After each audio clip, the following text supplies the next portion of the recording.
देश सेवा का हमारा मंत्र रहा है, सबका साथ, सबका विकास। सबका विश्वास, सबका प्रयास, तो जाति कहाँ रहेगी।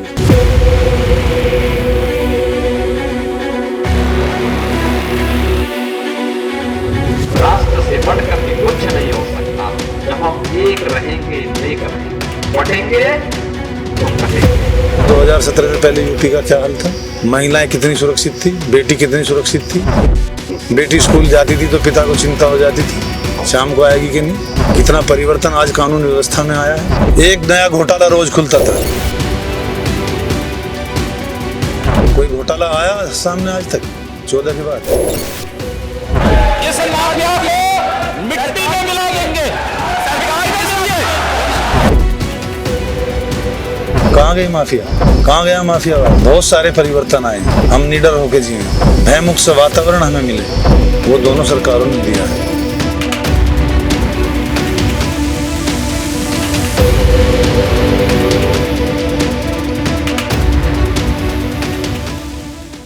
आज हमारे साथ मेरठ की सिवाल खास विधानसभा से पूर्व विधायक जितेंद्र सतवाई जी, जो कि भारतीय जनता पार्टी के द्वारा 2017 में प्रत्याशी बनाए गए और चुनाव जीते भी। शिक्षा क्षेत्र से बहुत ही पुराने जुड़े हुए लोग हैं और विधायक जी बहुत पहले समय से एक बड़ा ही खूबसूरत स्कूल चलाते हैं। तो आज हमारे साथ जितेंद्र सतवाई हैं, यूपी पंचायत 2.0 के मंच पर। बहुत हार्दिक स्वागत है विधायक जी आपका हमारे चैनल पर। जी तनवीर जी। विधायक जी, सबसे पहले भारतीय जनता पार्टी की ऐसी क्या विचारधारा है जो आपने भारतीय जनता पार्टी का चयन किया और आप भारतीय जनता पार्टी से चुनाव लड़े। देखिए ऐसा है तनवीर जी, मैं बड़ा सौभाग्यशाली हूँ कि मैं विश्व की सबसे बड़ी पार्टी भारतीय जनता पार्टी का विधायक रहने का मुझे सौभाग्य सिवाल खास से मिला। जहाँ तक पार्टी की नीति और रीति की बात है, उससे मैं बड़ा प्रभावित हूँ। हमारी पार्टी के मूल में पंक्ति के अंतिम छोर पर, अंतिम पायदान पर खड़े व्यक्ति को सरकार द्वारा बनाई गई लोक कल्याणकारी नीति, गरीब कल्याण की नीति, महिला कल्याण की नीति, युवा कल्याण की नीति, आखिरी पायदान पर खड़े व्यक्ति तक पहुँचे और उसमें कहीं बीच में भ्रष्टाचार नाम की कोई चीज़ ना हो। ये हमारी पार्टी का मूल एजेंडा है और इसी से प्रभावित होकर मैंने 2015 में भारतीय जनता पार्टी में ज्वाइन किया। और मैं बड़ा सौभाग्यशाली इसलिए हूँ कि 15 से लेकर 17 तक 2 वर्ष मैंने पार्टी के कार्यक्रमों में जो मेहनत की, उस कार्यक्रमों की मेरी मेहनत और लगन और अनुशासन के चलते पार्टी ने मुझे 2017 में सिवाल खास से टिकट दिया।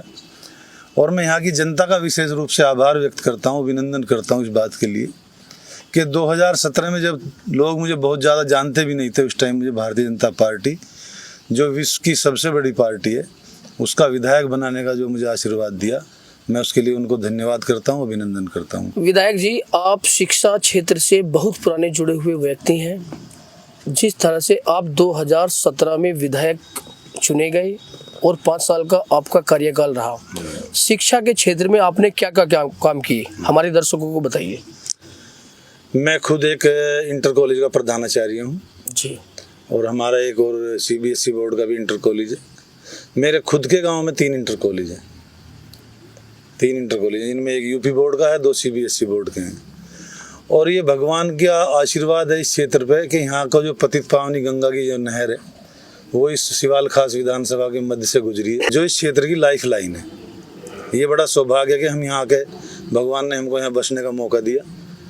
बड़ी खेती के, किसानी के हिसाब से बड़ी फर्टाइल लैंड है। जहाँ तक शिक्षा की बात है, यहाँ हर तीसरे और 5वें गांव में कोई ऐसा क्षेत्र में ऐसा नहीं है जहाँ एक इंटर कॉलेज ना हो।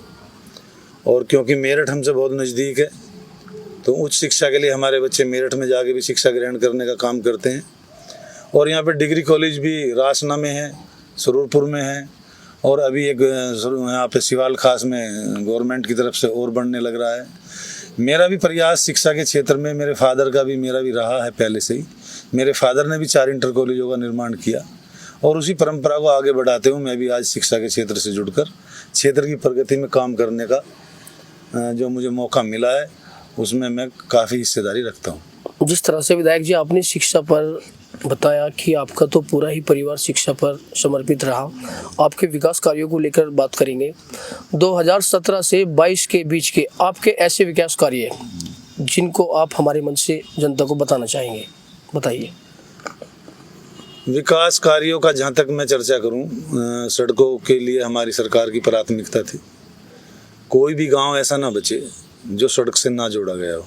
जितने गांव विधानसभा में थे इस तरह के, जहाँ सड़कें नहीं पहुँचती थी, वहाँ हमने उनको जुड़वाने का काम किया। जहाँ छोटी सड़कें थी उनको विस्तारीकरण का रूप दिया, चाहे मेरठ भोला रोड की बात हो, चाहे कैथवाड़ी से लेके पुरा महादेव तक की बात हो, चाहे नावला कोठी से लेके पुरा महादेव तक शिक्षा विभाग से बनवाने की बात हो। जहाँ तक क्योंकि क्षेत्र ग्रामीण है, किसानों से संबंध रखता है, हमारे यहाँ सिंचाई की जो सहायक राजभाई हैं, नहरें हैं, उनकी पटरियों को कच्चे से पक्का करवाने का काम हो, मैंने बढ़ चढ़ कर इस विकास कार्य को कराने का काम क्षेत्र में किया है। शिवाल खास विधानसभा में एक गांव पड़ता है बाड़म, वहीं से रासना के लिए भी मार्ग है, मिर्ज़ापुर गांव है। आपके कार्यकाल में वहां की कई सारी ऐसी सड़कें हैं, हम लोग वहां पर गए तो उनका कहना ये था कि हमने 2017 में भारतीय जनता पार्टी को भरपूर वोट किया, लेकिन हमारी सड़कें नहीं बनाई गई सरकार के द्वारा। आपने वहाँ की सड़कों को लेकर कोई ऐसी इस तरह की चर्चाएं सुनी या आपको वहाँ की खामियों को जब मैं 2017 में विधायक बना जी, तो बाड़म गांव का विशेष योगदान उसमें रहा जी। बाड़म गांव पूरी तरह से भारतीय जनता पार्टी का गांव है और उस गांव का भरपूर सहयोग मुझे मिला। जहाँ तक विकास कार्यों की बात है, बाड़म से जो विकास कार्य के प्रस्ताव मेरे पास आए वो मैंने प्राथमिकता पर लेकर उन्हें कराने का काम किया। चाहे सरधना नाले पर पुल निर्माण की बात हो, 8 पुलों का निर्माण मैंने अपने कार्यकाल में करवाया सरधना नाला पे। चाहे रोहटा से सड़क PMGSY में बनवाने की बात हो, चाहे माइनर पे जो है सिंचाई विभाग से बनवाने की बात हो, जो भी काम बाड़म से लेके पथौली, बाड़म से लेके इकड़ी, बाड़म से लेके रोहटा, बाड़म से लेके सलापुर, कोई एक सड़क मुझे बताओ जो सड़क मेरे टाइम में बनी हो उसकी हालत आज खराब हो। सारी सड़कें अच्छी हैं और वहाँ आवागमन के साधन पर्याप्त हैं। विधायक जी, क्षेत्र में कुछ आपके प्रति शिकायतें भी आई हैं। लोगों का कहना ये है कि शिवाल खास विधानसभा में जब आप 2017 का चुनाव जीते तो आप जन लोगों के लिए समर्पित रहे, इस पर क्या कहेंगे आप? चंद लोगों के लिए समर्पित रहा, ये भ्रामक है, ये भ्रामक है जी। मैं सबसे पहले बताना चाहूँगा आपको कि मेरा सौभाग्य है और मेरा एक उद्देश्य था और मेरी मतलब भावना थी कि मैं जनता के बीच में रह के और जनता की जो समस्याएं हैं, जनता का जो कष्ट है, जो उनकी रोज़मर्रा की समस्याएं हैं, चाहे वो थाने से संबंधित हो, चाहे तहसील से हों, चाहे जिला कार्यालय से हों, चाहे अन्य किसी स्वास्थ्य से संबंधित हों, मैं उनको बीच रहकर प्राथमिकता से सुनूं और उनका निवारण करने का काम 24 घंटे करता रहूं। और वो मेरी प्राथमिकता में रहा। यदि मेरी प्राथमिकता में सबसे पहले कोई चीज़ थी तो जनता को मेरी उपलब्धता, और उसके लिए मैंने जो मेरा गांव का निवास था, पैतृक निवास जो मुझे विरासत में मिला, मैंने उसको कभी छोड़ा नहीं। मेरे पास कोई रात को भी आया, सुबह भी आया, शाम को भी आया। जब भी मैं अपने आवास पर हुआ और मैंने ये प्रयास किया कि कोई भी आने वाला आगंतुक, मेरा जो है काम लेने वाला कोई भी आदमी जो मेरे पास आए अपनी काम को लेकर, वो वापस निराश होकर किसी भी रूप में ना जाए। ये मेरी प्राथमिकता में था, मिलना और मिलकर समस्याओं का निराकरण करना। यदि कोई मेरे बारे में इस तरह की बात करता है कि मैं चुनिंदा लोगों के बीच में रहा, तो मैं समझता हूँ कि वो मेरे से ज़्यादा परिचित नहीं है। शिवाल खास विधानसभा के ऐसे आप पहले विधायक हैं जो ग्राम पंचायत में रहकर ही अपना पूरा कार्यकाल किया। गांव में रहने की आपकी ऐसी क्या विचारधारा थी कि ग्राम पंचायत में ही लोगों के बीच में रहो? मैं गांव की मिट्टी में पैदा हुआ, वहीं पला, वहीं बढ़ा, और जो विरासत मेरे बुजुर्गों की थी, मेरे बाप पिताजी की थी, जो मेरे दादा की थी, उससे मुझे उस मिट्टी से और उस विरासत से लगाव था। ऐसा नहीं है कि मेरे पास शहर में जाने के संसाधन नहीं थे, मैं जा सकता था। हमारा मकान शहर में है, मेरा भाई रहता है, लेकिन मेरा जो मिट्टी से लगाव और गांव से जुड़ाव, ये राजनीति को लेके नहीं, जन्मजाति था, जो आज भी है, उसको मैं आज भी निरंतर रखता हूँ। और मैं जब विधायक बना, इस क्षेत्र की जनता ने मुझे आशीर्वाद दिया।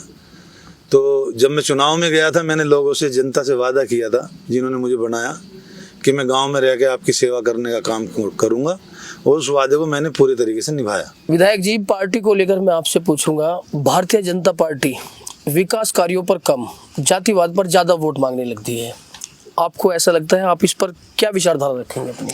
मैं तो इससे बिल्कुल सहमत नहीं हूँ। जाति का तो कोई विषय ही नहीं है, कोई विषय नहीं है जाति। ये हमारे आदरणीय मोदी जी का नारा है, सबका साथ सबका विकास, सबका विश्वास, सबका प्रयास। तो जाति कहाँ रहेगी? उत्तर प्रदेश के जितनी सरकारी योजनाएं हैं, चाहे वो आदरणीय योगी आदित्यनाथ जी द्वारा चलाई गई हो, प्रदेश की सरकार द्वारा चलाई गई हो, चाहे केंद्र की सरकार द्वारा आदरणीय मोदी जी द्वारा चलाई गई हो, चाहे आप आयुष्मान कार्ड की बात करें, गैस कनेक्शन की बात करें, विद्युत कनेक्शन की बात करें, राशन वितरण की बात करें, प्रधानमंत्री आवास की बात करें, मुख्यमंत्री आवास की बात करें, जितनी भी योजनाएं जन कल्याणकारी महिलाओं के लिए, युवाओं के लिए, किसानों के लिए चलाई गई हैं, कहीं उसमें लिखा है कि इस जाति को देना है कि इसको नहीं देना है? ऐसा नहीं है, ये गलत है। जो योजनाएं सरकार द्वारा संचालित हैं गरीब कल्याण के लिए, उसका जो लाभार्थी है, चाहे वो किसी भी जाति का है, किसी भी धर्म का है, किसी भी संप्रदाय का है, उसको पूरी पारदर्शिता के साथ उसका लाभ मिले, ये हमारी दोनों सरकारों की प्राथमिकता है। आपने देखा होगा 2014 से भारतीय जनता पार्टी केंद्र में सरकार बनाए हुए हैं और 2017 से लगातार उत्तर प्रदेश में भी सरकार बनी हुई है। विधायक जी, धार्मिक हिंसाएं हो, मॉब लिंचिंग हो, मंदिर मस्जिदों के बहुत ज़्यादा विवाद बढ़ गए हैं, जबकि वर्शिप एक्ट में बाबरी मस्जिद को छोड़कर और किसी भी धार्मिक स्थल को विवादित नहीं किया गया था। जब से आपकी सरकार प्रदेश और देश में आई है, इस तरह की घटनाएं बहुत ज़्यादा बढ़ने लगी हैं। आप इस पर क्या विचारधारा रखेंगे? देखिए, जहाँ तक धार्मिक आस्था का सवाल है, सबके अपने अपने धर्म है और सब लोग अपने धर्म में अपनी धार्मिक आस्था रखते हैं। ये संविधान ने हमें स्वतंत्रता दी है। लेकिन कुछ जो प्रकरण विवादित हैं, जो कोर्ट में हैं, जो बड़े लेवल पर चल रहे हैं, उनमें जो कोर्ट का निर्णय है वो सर्वोधार्य है और सरकार ने भी उसको माना है। तो यहाँ संविधान से बड़ा कोई नहीं है, कोर्ट से बड़ा कोई नहीं है, और यदि उसके उलट कोई कार्य करता है तो वो संविधान के विरुद्ध उसमें जाएगा। तो जो हमारी सरकार की प्राथमिकता है वो संविधान को सर्वोपरि मानते हुए, न्यायपालिका को सर्वोपरि मानते हुए जो कार्य हैं उनको किया गया है। जहाँ तक धार्मिक उसकी बात है, चाहे सेनाओं की सुरक्षा की बात हो, चाहे सीमाओं की सुरक्षा की बात हो, चाहे सेनाओं के सुदृढ़ीकरण की बात हो, चाहे आपसी भाईचारे की बात हो, आप बताओ 2017 से पहले यूपी का क्या हाल था? महिलाएं कितनी सुरक्षित थी, बेटी कितनी सुरक्षित थी, बेटी स्कूल जाती थी तो पिता को चिंता हो जाती थी शाम को आएगी कि नहीं। कितना परिवर्तन आज कानून व्यवस्था में आया है। हम बेटियों को स्कूल भेज रहे हैं, हमारी महिला टीचर स्कूल शहर से स्कूटी लेके गांव में पढ़ाने आती हैं, आज कोई छेड़ रहा है उनको? 2017 के पहले की स्थिति बताओ क्या थी? देश में 2014 के पहले की स्थिति बताओ क्या थी? एक नया घोटाला रोज खुलता था। कोई घोटाला आया सामने आज तक 14 के बाद? उत्तर प्रदेश में कोई माफिया आज सरकार चला रहा है? कहाँ गई माफिया? कहाँ गया माफियावाद? बहुत सारे परिवर्तन आए हैं। समाज में तरक्की के लिए, समाज के विकास के लिए सबसे पहले जरूरी है कानून व्यवस्था ठीक हो, हम निडर होकर जिएं, भयमुक्त वातावरण हमें मिले, वो दोनों सरकारों ने दिया है, जो विशेष प्रशंसनीय है। जहाँ तक विकास की बात है, आज विश्व पटल पर मोदी जी ने देश को कहाँ पहुँचाया? 14 के पहले क्या स्थिति थी? आज हम 5वें नंबर की अर्थव्यवस्था हैं पूरे विश्व में, और आने वाले 5 साल में 3रे नंबर पर हमारी अर्थव्यवस्था जाने वाली है। देश को बहुत मजबूत किया है, सामरिक स्थिति बहुत मजबूत हुई है। ये छोटे मोटे आरोप हैं जो विपक्षी लोग लगाते हैं, इनमें कोई दम नहीं है। जिस तरह से विधायक जी आपने कानून व्यवस्था को लेकर भारतीय जनता पार्टी की सरकार की तारीफें की, आपने देखा होगा अभी गाजियाबाद में एक घटना हुई, नाहल गांव पड़ता है, वहां पर एक कादिर नामक बदमाश था। उन लोगों ने पुलिस पर ही गोलियां बरसाई और उसमें एक शामली के सिपाही थे वो शहीद हुए। उससे पहले एक बिकरू कांड भी हुआ था उसी तरह का, विकास दुबे वाला, उसमें भी कई सारे हमारे पुलिसकर्मी शहीद हुए थे। ये कानून व्यवस्था पर सवाल बनता है। हाँ बिल्कुल, बिकरू कांड हुआ, विकास दुबे कहाँ है आज? कहीं है? आप बताइए। कहाँ है बताओ, आप ही बताओ कहाँ है, क्या रिजल्ट उसका आया? योगी जी की सरकार में पुलिस से कोई छेड़छाड़ करे, कानून व्यवस्था से छेड़छाड़ करे, ये कतई बर्दाश्त होने वाली बात नहीं है। और जहाँ जहाँ इस तरह की घटनाएं उत्तर प्रदेश में हुई हैं, उनका कानून सम्मत जवाब हमारी सरकार ने, आदरणीय योगी जी की सरकार ने दिया है। जहाँ तक नाहल का सवाल है, समय आने दो, उसका भी जवाब आपके सामने आएगा कानून के दायरे में। वहाँ के बहुत सारे लोगों के कुछ आरोप भी हैं प्रशासन को लेकर। मैं आपको बताऊं, कादिर के खिलाफ वहाँ से बहुत सारी आवाज़ें उठकर आई हैं, कादिर के चरित्र को लेकर के। लेकिन वहाँ के आम लोगों का कहना ये है कि जिसने घटना को अंजाम दिया उस पर पुलिस कड़ी कार्यवाही करे, लेकिन आम लोगों को परेशान न करे। वहाँ पर आम लोग भी परेशान है प्रशासन से। ये जांच का विषय है और इसमें हम भी कहेंगे जहाँ हमारे उचित होगा कि जो आदमी निर्दोष है उसको जांच करके उसको नहीं छेड़ा जाना चाहिए, जो वास्तव में जो दोषी है उसी को सजा मिलनी चाहिए। इसमें हम सहमत हैं पूरे तरीके से। विधायक जी, जिस तरह से 2015 से आप लगातार भारतीय जनता पार्टी की नीतियों पर काम कर रहे हैं और क्षेत्र में बने हुए भी हैं, 2022 में आपको भारतीय जनता पार्टी द्वारा प्रत्याशी न बनाना, इसमें क्या खामियां किस तरह से देखते हैं आप? पार्टी ने मुझे 2017 में प्रत्याशी बनाया। बहुत सारे लोग मेरे साथ, और भी बहुत सारे लोग इस प्रयास को कर रहे थे, बहुत सारे लोग टिकटार्थी थे, लेकिन उन सब लोगों में से मुझे एक को बनाया, बाकी सब ने मुझे चुनाव लड़ाया। ये पार्टी संगठन का फैसला है। बहुत सारे कार्यकर्ता मेहनत करते हैं और सबका एक उद्देश्य होता है कुछ बनने का। ये जरूरी नहीं है कि जो आदमी एक बार बने वही बार बार बनता रहे। हो सकता है पार्टी किसी अन्य को मौका दे दे, तो दिया, मुझे उससे क्या दिक्कत है। मैं आज भी पार्टी का समर्पित कार्य करता हूँ और पार्टी के लिए काम करता हूँ। 2022 में यूपी पश्चिम में राष्ट्रीय लोकदल और समाजवादी पार्टी का गठबंधन भारी रहा। उसके बाद राष्ट्रीय लोकदल के जयंत चौधरी एनडीए में भी शामिल हुए।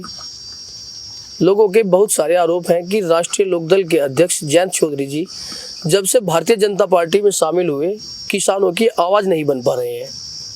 इसको कैसे देखते हैं आप? देखिए, जहाँ तक सवाल है भारतीय जनता पार्टी में शामिल होना या अखिलेश जी के साथ रहकर चुनाव लड़ना, ये विभिन्न राजनीतिक दलों के अपने सैद्धांतिक निर्णय हैं।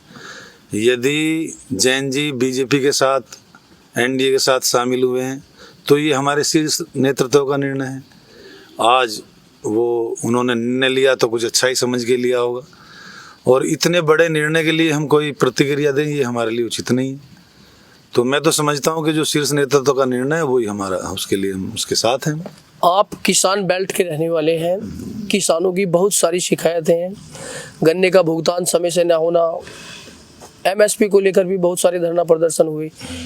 जो खामियां विधायक जी आपको अपने नजरिए से किसानों को लेकर लगती हो, बताइए हमारे दर्शकों को। देखिए, जहाँ तक गन्ने के भुगतान का सवाल है तनवीर जी, मैं मानता हूँ कि गन्ने के भुगतान में 2017 से पहले बहुत खराब स्थिति थी, और जब से आदरणीय योगी जी की सरकार आई है उसको बहुत सुधारा गया है।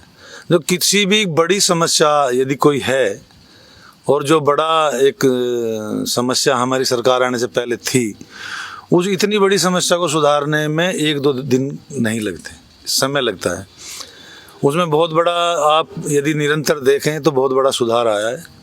कुछ ग्रुप थे मिलों के, जो बजाज ग्रुप था, मोदी ग्रुप था, और भी 1-2 ग्रुप थे जिनके पेमेंट की स्थिति अच्छी नहीं थी, आज उनमें सुधार है। और हमारी सरकार का निरंतर ये प्रयास है कि किसान की स्थिति बेहतर हो, किसान की आमदनी बढ़े, और जो मिलों का जो गन्ने भुगतान में एक शिथिलता थी 2017 से पहले, उसको हम, उसकी निरंतरता, उसकी जो है मतलब नियमितता, उसको सुचारू करने का काम हम करें, और उसमें हुआ है काम। आपको नहीं लगता कि गन्ने का मूल्य भी सरकार को बढ़ाना चाहिए? हाँ, बढ़ाना चाहिए। लागत ज़्यादा है, लागत बढ़ी है, तो उस हिसाब से हमने पहले भी प्रयास किया है और आगे भी करेंगे, बढ़वाएंगे। आपने मांग की सरकार से? मैंने की है, पहले भी की है। क्या आश्वासन मिला सरकार की तरफ से? बढ़ाया गया पिछले सालों में, इस बार तो नहीं बढ़ाया, लेकिन इससे पिछले साल बढ़ाया था।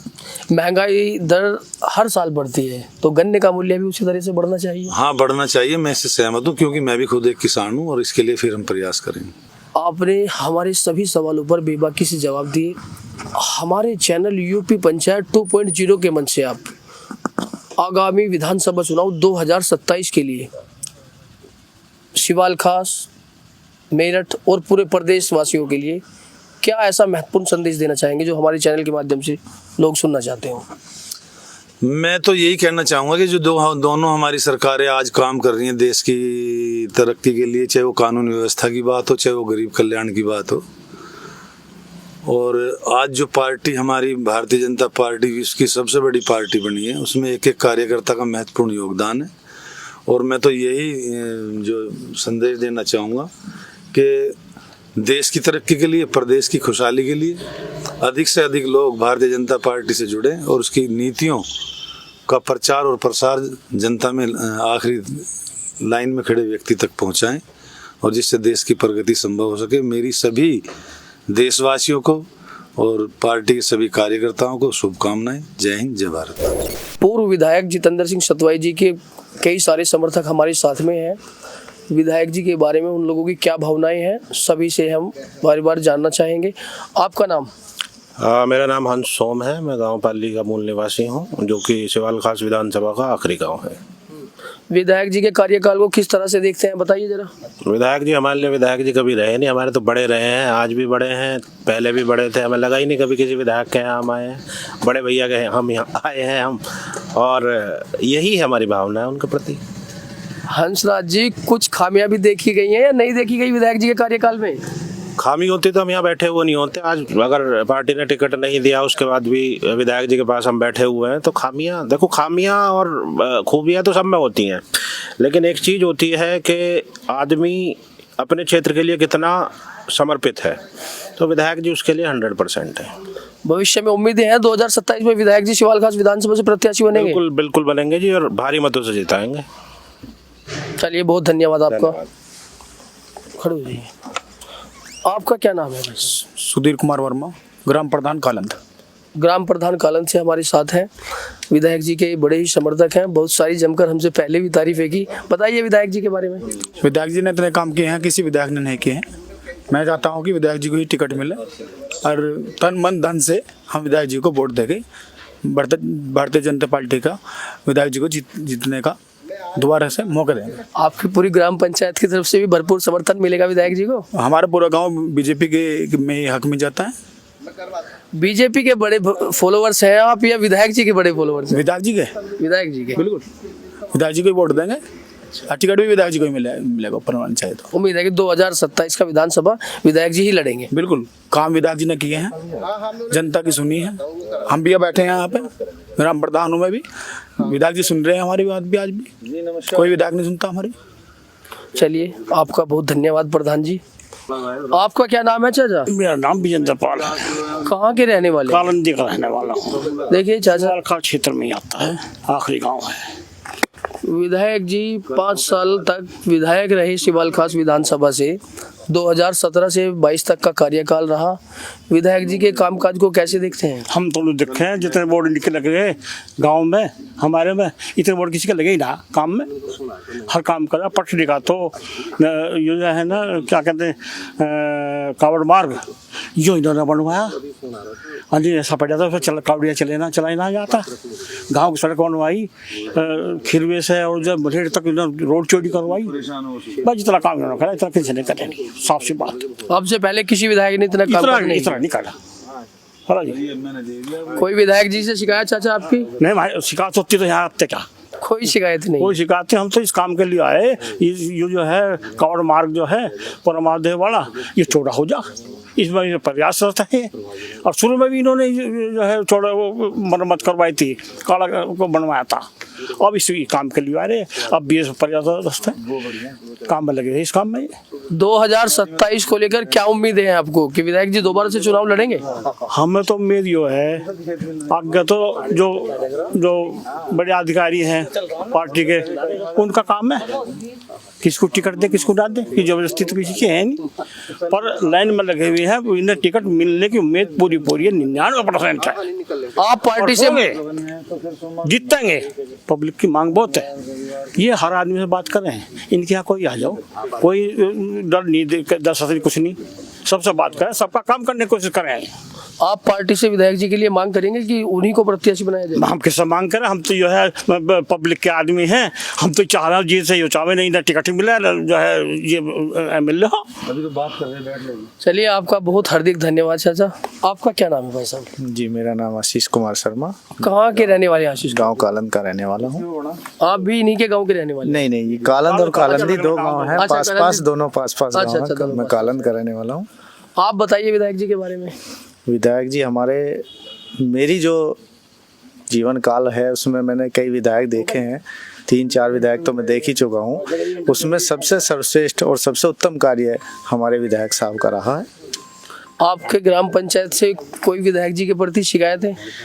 देखो, शिकायतें तो पब्लिक है, जहाँ 5 आदमी होंगे वहाँ 2 शिकायतें भी करेंगे, 3 अच्छा भी बताएंगे, लेकिन काफ़ी कार्य उनके सराहनीय और अच्छे ही रहे हैं। जैसे विधायक जी का कार्यकाल था 2017 से लेकर 22 तक, आपके ग्राम पंचायत में क्या क्या कार्य कराए विधायक जी ने? देखो, हमारी ग्राम पंचायत में सबसे महत्वपूर्ण कार्य जो इन्होंने किया है, आपने भी देखा होगा कि नावला की कोठी से लेकर और पूरा महादेव तक का जो मार्ग था हमारा रजवाहे की पटड़ी वाला, वो खड़ंजा लगा हुआ था, उस पर ईंटों का खड़ंजा लगा हुआ था। इन्होंने सबसे पहला कार्य उसे पक्की काली सड़क बनाने का कार्य किया। फिर दूसरा कार्य, उस पर रात्रि में जब कावड़ चलती थी तो अंधेरा रहता था, इन्हीं के कार्यकाल में उस पर लाइट लगी, ठेका छोटा लाइट लगी, प्रकाश की व्यवस्था हुई। देखा है हमने, वहाँ से रोडवेज की बसें भी काफ़ी दौड़ रही हैं। हाँ, तो ये सब कार्य हमारे विधायक जी ने किए हैं। हमारे गांव को जाने के लिए एक छोटा सा टूटा हुई सड़क थी, जिसको इन्होंने 5-5.5 मीटर की पक्की चौड़ी सड़क, जो बाकायदा नेशनल हाईवे 58 खिरवा के होते हुए और हमारे गांव से होते हुए मुलेड़ा तक बनवाई। 2027 में विधायक जी को फिर दोबारा से शिवाल खास का विधायक देखना चाहेंगे? जी बिल्कुल, हमें तो पूरी उम्मीद है कि पार्टी नहीं टिकट दे, उम्मीदवार बनाए, और हम पूरी तरह से इनके साथ। एक और बड़े समर्थक हमारे साथ में है, क्या नाम है आपका? मेरा नाम पंकज शर्मा है, मैनापुट्टी से रहने वाला हूँ। पंकज शर्मा मैनापुट्टी से रहने वाले हैं। 2017 से 22 का विधायक जी का कार्यकाल कैसा रहा? कार्यकाल तो बहुत अच्छा रहा। हमारे तो कई सारे काम ऐसे हुए, गन्ने से कभी इतना काम हमारे गांव में नहीं हुआ जितना विधायक जी ने कराया।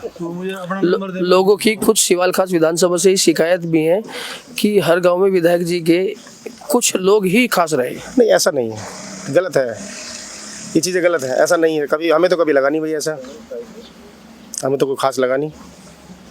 2027 में विधायक जी को दोबारा से शिवाल खास के लिए प्रत्याशी देखना चाहते हैं? बिल्कुल। क्या उम्मीदें हैं? होना चाहिए, पार्टी को सोचना चाहिए। आप पार्टी से विधायक जी के लिए कुछ मांग करना चाहेंगे कि उनको दोबारा से प्रत्याशी बिल्कुल बनाना चाहिए पार्टी को। हमने तो अब की बार भी मांग की थी, हमने तो हाईकमान से अब की बार भी मांग की थी, अपना इंटरव्यू भी दिया था, पहले भी पार्टी कार्यालय पे भी गए थे हम लोग तो कहने के लिए। जिस तरह से 2022 में विधायक जी को छोड़कर मनिंदर पाल जी को प्रत्याशी बनाया गया, आपको लगता है कि वही हार का कारण बना? उन पर बाहरी का भी आरोप है। बाहरी का, वो खुद की वोट अपनी नहीं थी उनकी। इस तरह से हमने नहीं मानते उस चीज़ को। और फिर लोगों के बीच में रहना, उपलब्धता भी तो होती है ना।